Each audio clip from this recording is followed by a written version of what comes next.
What is going on, everybody, and welcome back to Let's Play Indiana Jones and the Emperor's Tomb. In the last second of the last part, we remember falling down into a water pit, and as we can already see, there's two crocodiles in the water, so we need to get out of here as fast as humanly possible. But we are getting very close to our designated spot that we want to go to. This is the goddess that Indy has been mentioning, Kouru Watu, and the treasure of Kouru Watu is supposed to be somewhere inside of these ancient ruins that we've been chasing for so long. Anyway, welcome back, guys. Part 3 of Indiana Jones and the Emperor's Tomb. This is... oh. Kouru Watu. Kouru Watu. Not exactly my idea of a hot date. Yeah, can't say I disagree on that one, Indy. But yeah, welcome back, everyone. This is probably my favorite Let's Play to record right now because the game is very cool and I'm hoping you guys enjoy it just as much as I do. I know the commentary can be a little stale. Oh, I didn't even see you guys. Commentary can be a little stale at times because the game can also be a little slow at times, but of course we will get to many more.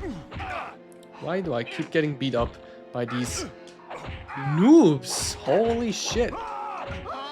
If I keep this up, I'm gonna get slaughtered in the coming levels. But yeah, anyway.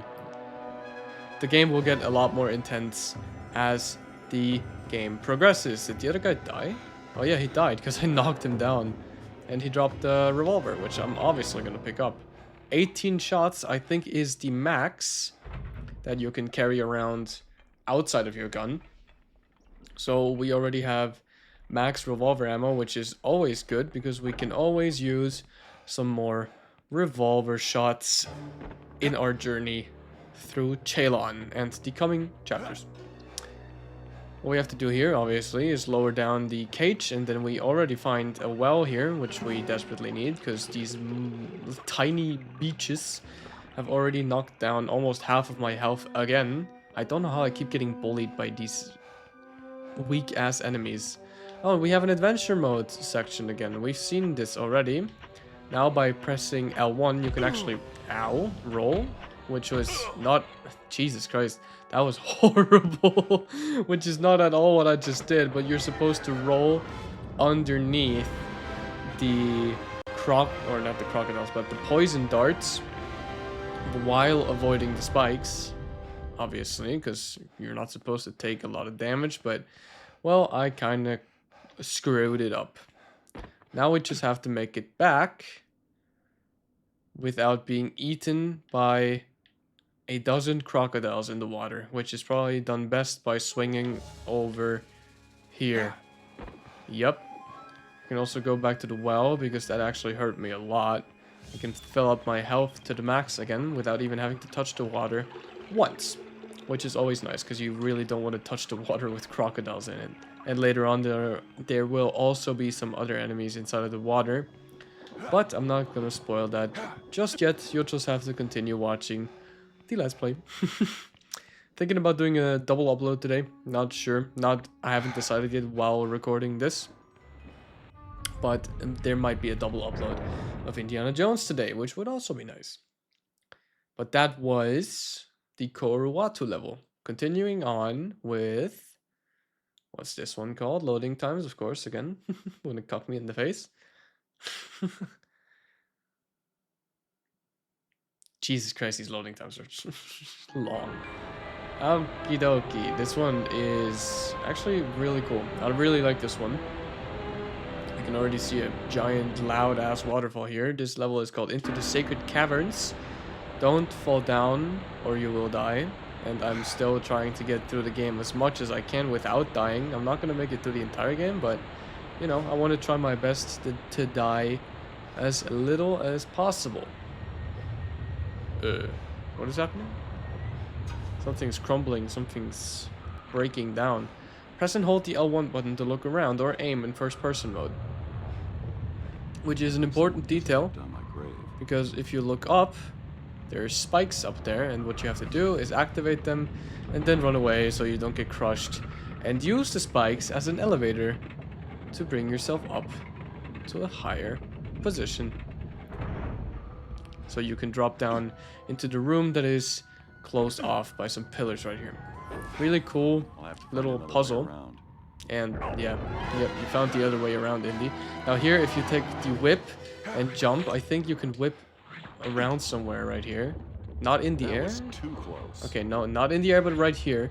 You can use the whip to gain a, I guess, slight advantage onto the enemy underneath you. If we just drop down without him noticing us. There you go. Still gonna run towards him. Hello, why are you running into a ladder? That is... Hello, Indy. That is not what you're supposed to do. You're supposed to hit me. But I'm not gonna let that happen. Die. Go down. Just kick them into the water. Have a good swim with the crocodiles. We did just find some shotgun ammo in here that I actually didn't know was here, so that's always nice. But I do think we have to go up onto these wooden structures right here to continue throughout the level. Not too sure, but I think we do. Yeah, there you go. There's another ladder right here. My English has been lacking these past few days. I apologize for that. But oh, hello. Yeah, no, I'm not gonna take this. Ow! I'm not gonna do this in a difficult way. I'm just gonna shoot the shit out of you guys. I have more than enough bullets in both my revolver and my shotgun. I do not have to worry about ammunition, especially not in Ceylon. Take care of these guys real quick and then start climbing those vines right here. No, not to the side, Indy. Go up. Yeah, there you go. Where do I have to go? Okay, onto this vine right here. And then I never really understood how the controls for these things work, but if you use the right control stick, apparently is to climb and to turn, and the left control stick is just to swing. So yeah, you can climb up a vine with the right control stick and then swing with the left. There you go. No secrets here. We already have all the secrets. Of course, if we find some ammo, that would always be nice. But when it comes to artifacts, we are completely 100% done with Ceylon. Have been since the last part. But yeah, what do you guys think about me doing perhaps more PlayStation Let's Plays? Because this is my first PlayStation... Oh, that's a lot of people. This is my first PlayStation Let's Play, PlayStation 2. Indiana Jones and the Emperor's Tomb. And I have been thinking about maybe developing another Let's Play for one of the Medal of Honor games. That could be fun. Oh, I have to hold the lever again so I can ride the cage upwards towards the enemies. I should probably equip my revolver for this. That's a lot of enemies I saw right there. Hello. Surprise, motherfucker. There you go, one down. Two down, and I'm gonna go for the last one with my fist fight skills. If you combo them well enough... Oh, I think I can knock you down here. Come on. Yay! Bye. All the way down, and he's drowning. Well, we will have a lot more of those situations where I can just grab an enemy and literally knock him off the stage, and it will be an insta-kill. And those are my favorites because they're just funny to look at. And it's effective, you know? You don't have to do much. You just throw him off and get the kill. But that is it for this level. But yeah, what do you guys think about maybe a Medal of Honor Let's Play? Medal of Honor Frontline, Rising Sun perhaps. Rising Sun has always been one of my favorites. I do want to save myself Medal of Honor European Assault, because I know that one's my favorite, but I do want to save that for a later Let's Play. But maybe Rising Sun could be a good starter.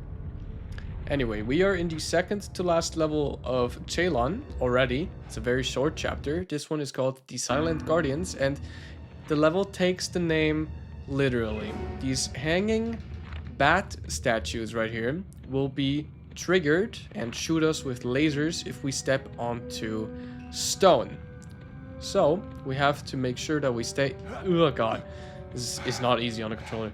We have to make sure that we stay on grass the entire time, which might look more or easier than it actually is, because it genuinely isn't, of course. And now we actually have to shimmy our way across the stone so we don't get absolutely molested. You can see the eyes of the bats, or the heads of the bats, following us while we move from side to side. Very cool detail. As a kid, I always struggled on this level because I never knew how to beat it. I always got mauled by the last dragon statue or bat statues, I want to say. And I'm sure I'm not going to get through this level without taking damage either. I've never done that. Sort of trap But mechanism. if you Seems do, to be triggered by sounds. oh god, Maybe I can trick it. if you want to get through the level without being hit, I highly recommend using these skulls. You actually have to use these skulls if you want to get through the entire level without being hit, because the guardians will also react to sound. Just like you would step on stone. If you throw a skull onto the stone, the guardian will react to... Oh, hello. What the fuck? Oh, you don't react to that. Ow! Ow! What the fuck? You give me the wombo combo? Hell no. Fuck you. Give me that shotgun. That is mine. Actually, you know what? Ow! No, no, no. Don't you dare shoot me with that. Give me that. This ought to even up the odds. There you go. Get the fuck away from me. No one touches Indy in his prime form. But yeah, if you throw the skulls onto stone, the bats will react to it. And Jesus Christ, man. Can I throw that at you? Yeah, almost. The bats will react to the skull and shoot at the skull first, so you have a little bit of time to get through this section without the statue noticing you. And that is essential, especially in this last part of the level. It's a very short level, but a very difficult one. As I said before, when I was a kid, I never understood how to distract the guardians. So this is still a problem for me today. And I think I just have to like go for it right here. I have to throw it in. Oh my goodness gracious. That is what I mean when I say this level is so unforgiving. I really don't want to die here. Fill up my health real quick. I really don't want to die here. I think what I have to do is pick up a skull and then kind of just yeet it into the middle, so all three... Fuck. No, that doesn't work like that. God damn it. Maybe a little closer so those two react to it. There you go. Go into this middle here. And then throw it to the left middle so both these react. Jesus Christ. That is still just not enough. I'm gonna use the canteen for the first time here. Ugh. Have a little drink. Yeah, that's nice. There you go. Now I can use this to distract both of those. And now where do I go? Now what do I do? Now I'm just fucked. Alright, I'm gonna throw it here close and just fucking gun it. Alright, I'm almost done. I'm gonna throw it to the left. Jump. Get into the middle. Right here. Gonna throw it close so both of them react again, and yeah, we're out. Oh, that was actually a really good run. I usually get hit more than that. Only had to heal myself with my canteen once. But yeah, we're officially in the final level of Chalon, the boss level, if you will. And why it's a boss level, you'll see in just a second. This is actually a pretty scary level, and I feel like I could definitely die here, but that is what we're searching for the entire time. The heart of Kouru Watu, the artifact that Indy has been craving, but of course it's guarded by Looks like somebody's been a overfeeding. giant If I don't get that crocodile. monster out of the way, this is going to be a real short swim. And this level is so fucking scary because this thing one hits you. I think if you get into contact with it, it will just maul you alive. But luckily, there is a strat that we can use. Please, please be fast enough. I think it's behind me already. Oh my god, this is terrifying! Okay, it wasn't behind me. Jesus Christ. There is a strategy that we can use to get rid of the crocodile for 90% of the level, and it has to do with this room right here. We just have to lure the crocodile into this room, because if we do, we are able to close the gate on its face, on its snoot, if you will, and trap it inside of this room for the remainder of the level. But it's very dangerous because you never really know where it is, so you just kind of have to do some guesswork. There it is, I can see it from here. I just really hope it's gonna swim towards me here. I could also just try it without locking it. I don't think I should be falling into the water anytime soon, but I think it's actually necessary to... Maybe, let's see if it swims towards me.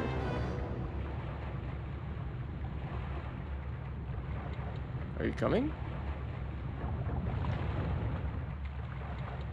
Crocodile, hello?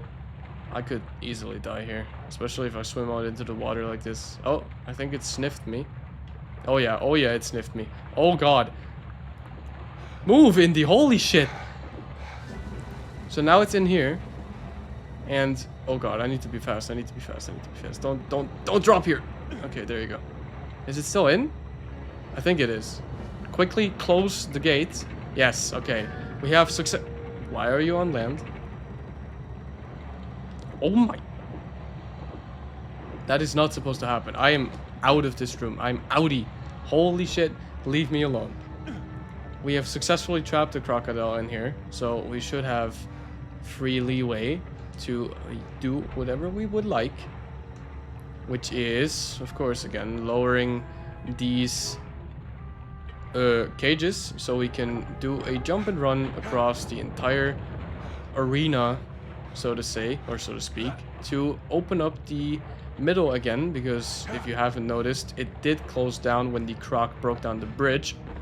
So we have to reopen it and regain our treasure, the heart of Kouru Watu.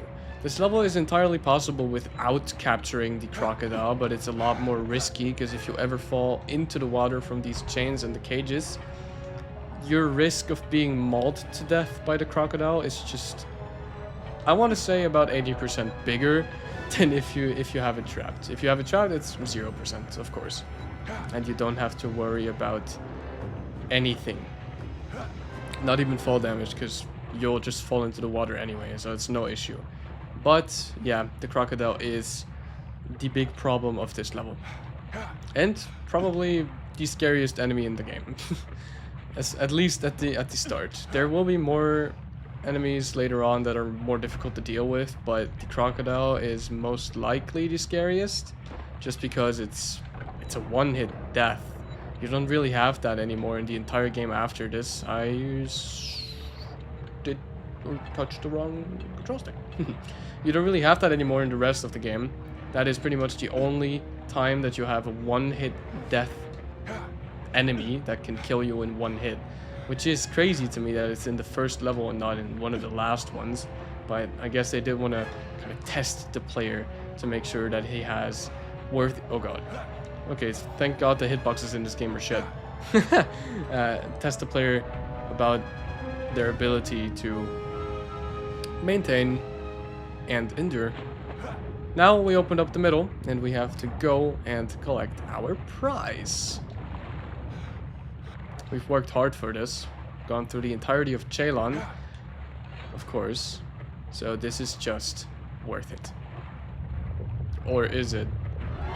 The entire thing breaks down and suddenly we're in the water, which is exactly why I already equipped my machete. You have to cut yourself loose out of the room and then quickly, and really quickly, I mean it, go towards the land, because the crocodile is set free. But thank god, a cutscene praise.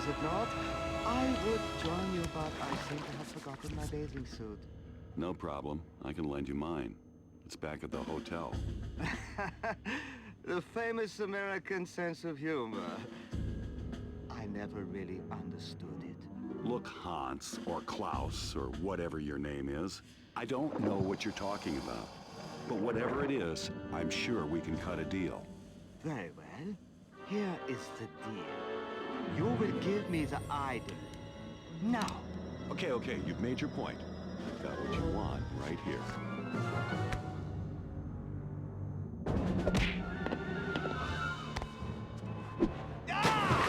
Kill him!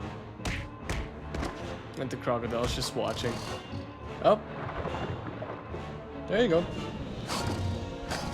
Happy-go-lucky for you, I guess. You did get a meal after all. But yeah, we're not giving away the heart of Kouru Watu that easily. We worked hard for this thing. I have to respect that. God damn it.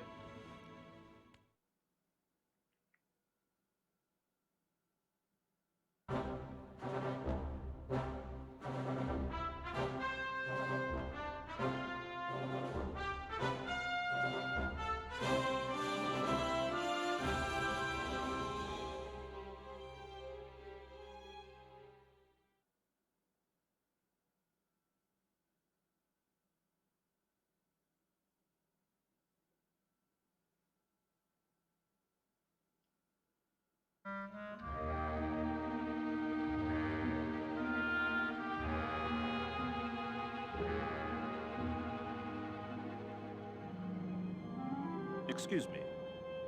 The exhibit hall is upstairs. We are not tourists, Dr. Jones. I am Marshal Kaiti Chang of the Chinese Republic. This is my assistant, Mei Ying. So, what can I do for you? 你确定这真是 Jones 博士吗？好普通的名字。你别将他的外表给骗了，甚至博士都不敢掌握是很少真正的。不管用手、用脚、用团都可以，只有你能把事情办好。你有什么主意吗？ What do you know about Qin Shi Huangdi? The first emperor of China.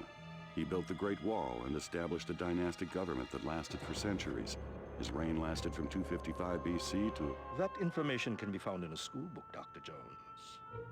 My interests concern the stories surrounding the Emperor's tomb. As you are undoubtedly aware, Emperor Qin is buried under Mount Li near the city of Xi'an. Yes, that's about all anybody really knows for sure. According to the legends, Qin's tomb is an immense underground city filled with unimaginable riches, which took thousands of workers several years to build. After its completion, all those involved with the construction of the tomb were sealed inside. At least that's what the stories say. Due to Chinese superstition, nobody really knows for sure. Yes. The Chinese people have always held that excavation and desecration of the tomb are one and the same. As a consequence, no one has ever been allowed to explore it. Until now. Why are you coming to me with this? Chinese history isn't exactly my specialty. It's your non-academic reputation that interests me. Have you ever heard of the Heart of the Dragon? Only in Chinese folklore. It's a mythological artifact like Excalibur or the Holy Grail. Ah. But unlike those flights of Western fancy, the Heart of the Dragon is quite real. A flawless black pearl that was buried with the Emperor. It's said that the heart possesses the power to control the will of men. Look, I know you traveled a long way to see me, but I'm an archaeologist, not a mystic. Then it's a good thing I came looking for an archaeologist. Superstitious folktales aside, the heart is a priceless treasure of the Chinese people, one that must never fall into the wrong hands. That is why China wants you to find it. Okay, let's say I'm interested. It'll take months of meticulous excavation to find the entrance to Qin's crypt. I wouldn't even know where to begin. On the contrary, Dr. Jones, you've already begun. Hey! What the heck is that? It is 1/3 of the Mirror of Dreams. The mirror is the key to finding the crypt's entrance within the tomb. You do not realize the magnitude of the events you have set in motion, Dr. Jones. Even as we speak, others are pursuing the 2 remaining pieces. If they get the mirror, nothing will stop them from entering the crypt, stealing the heart, and using its power to enslave the world. My apologies, Professor. My assistant is cursed with a vivid imagination and an impetuous tongue. Reminds me of my last date. In any event, the British government has graciously allowed me to take possession of this artifact on China's behalf. We want you to recover the final 2 pieces of the mirror, enter Qin's crypt, and recover the heart of the dragon. You'll become the most famous archaeologist in history. Will you help us? A chance to become the first man in the Emperor's tomb? When do we leave? I've already booked you a flight to Prague. It leaves tomorrow morning. This contains everything you need to know. Read it on the flight. Be careful, Dr. Jones. The path to the dragon's heart is more dangerous than you can imagine. It always is, sweetheart. The largest and longest cutscene in the entire game, but it explains the story of why this game is called Indiana Jones and the Emperor's Tomb. But that will be it for episode 3 of Let's Play Indiana Jones and the Emperor's Tomb. In the next episode, we are going to start in Prague, which is one of my favorite locations in the entire game. As always, I hope you're having a good day, evening, morning, night, or wherever you might be. And until next time, bye-bye.